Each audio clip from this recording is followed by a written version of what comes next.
like all my things are packed up, and this phone quality is the worst, but vampires. That's what I'll be talking about.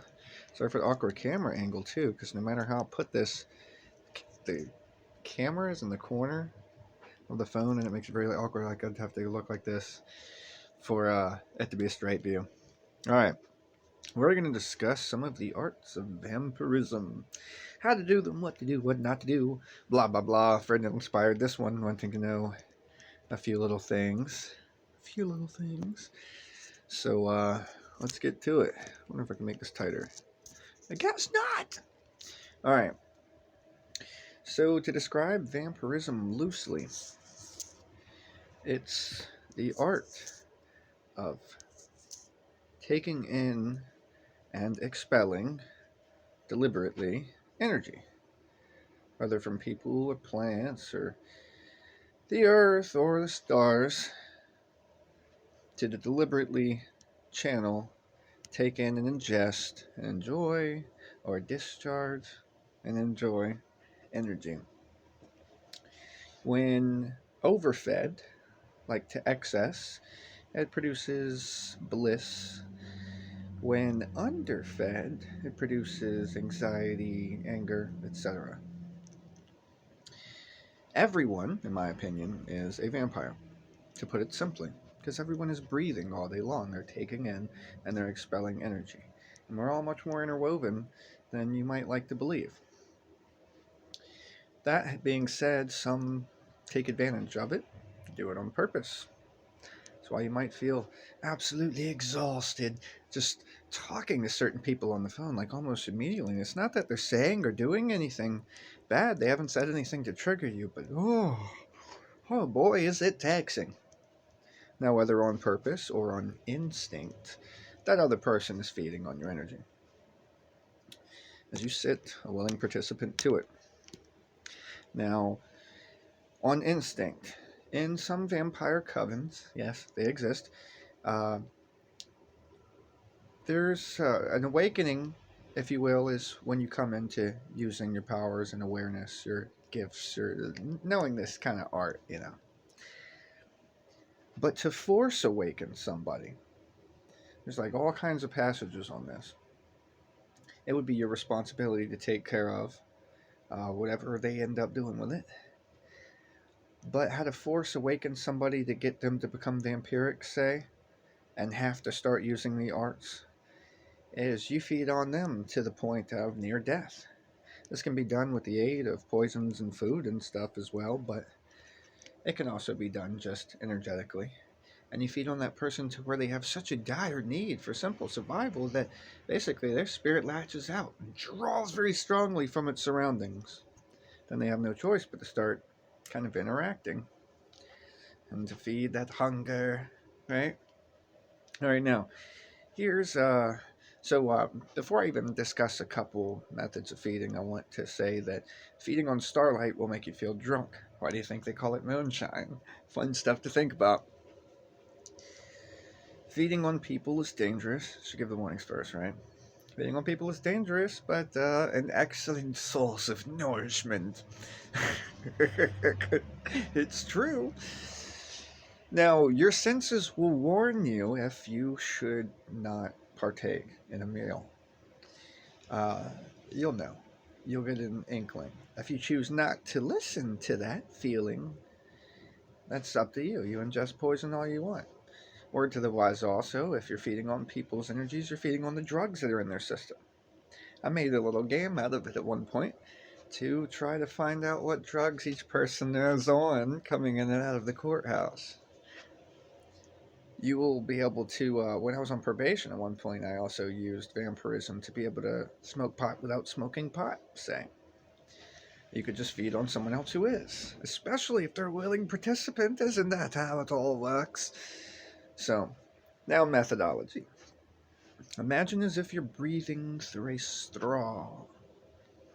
Breathe long, slow, deliberate breaths. It's my server Snape, right? Breathe long, slow, deliberate breaths and focus entirely on the person or item or ground or tree, etc. Also, a little tidbit.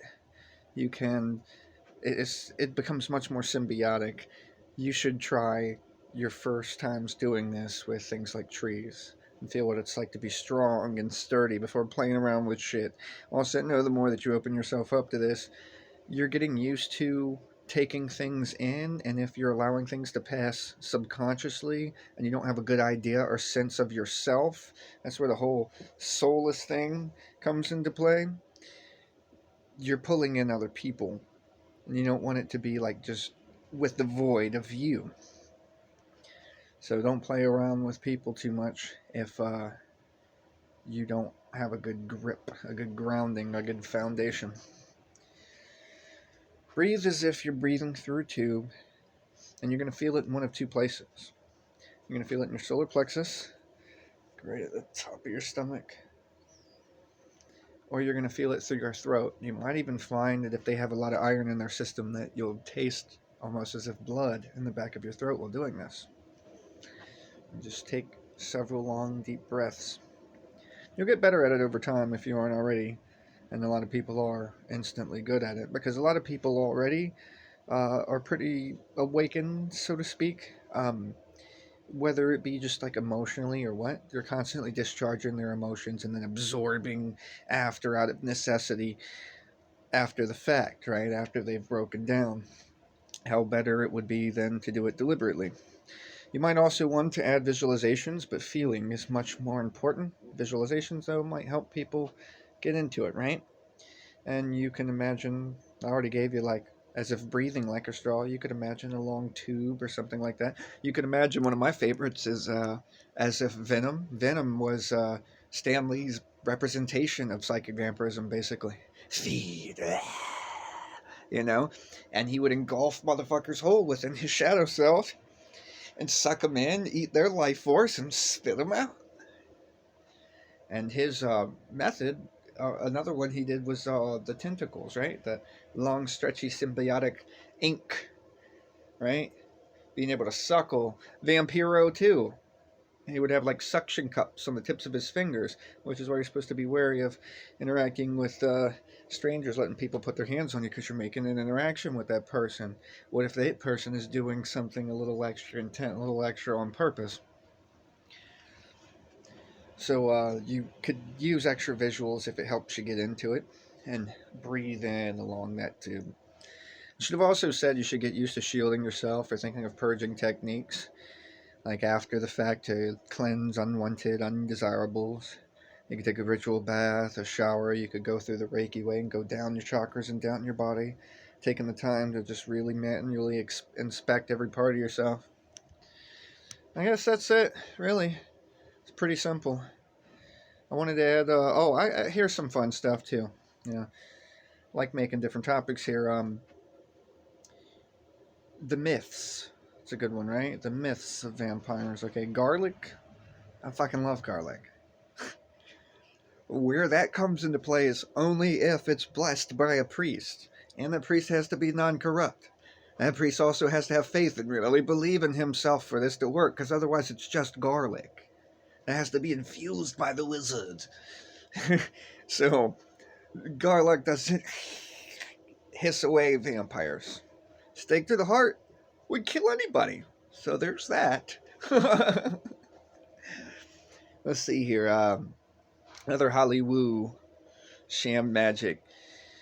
Vampires' early gifts usually are things like the weather, because as you're taking in and constantly discharging and connecting things, one of the easiest things, like I gave you, is exercises with connecting to nature. You might affect it emotionally, especially in large groups of people, thinking and discharging the same forces of energy. So it's something that one might choose to play with early on and trying to do on purpose. You know, at one point when I first started, it didn't rain. Oh, so I was thinking of it and throwing my balls of intent up into the air. It didn't rain until I got home, and as soon as I tapped, literally, I touched the door handle, and that down poured right then. Which also shows my subconscious trying to protect itself too, while even though I wanted to have fun and practice this sort of thing, not really wanting to be stranded on my rock or be wet, right? just on the whim of it, I decided to do that. So that shows just how far your mind and your intent and how important it is and where you're coming from when you're thinking about doing these exercises. Because you can hurt other people too, because they can be tainted by essentially what is you. All that underlining filth while you're taking for your own health or pleasure from them. Hope that's pretty sufficient. 10-minute video. Tried to give you a couple good insights, but essentially I just wanted to cover a simple vampirism method and tell you be safe, but if you choose to, that you could go start practicing out there at home. I once had a girlfriend who went to Everest for massage therapy, and she told me this herself, just to be a better psychic vampire. She gave me a massage one time when we were together, and it would never happen again. I was pissed. I was in a lot of pain and agony, and it wasn't that she's like ripping my body the wrong way. There's real stuff to this. When you practice, you can be good at it, and you can apply this to all other sorts of things that you might want to do with magic. But essentially, it's all about the exchange. It's all about your mind as you're doing it. And it's all about who has the dominant willpower. That's where your faith is. Anyway, peace be with you. Rock on, dude.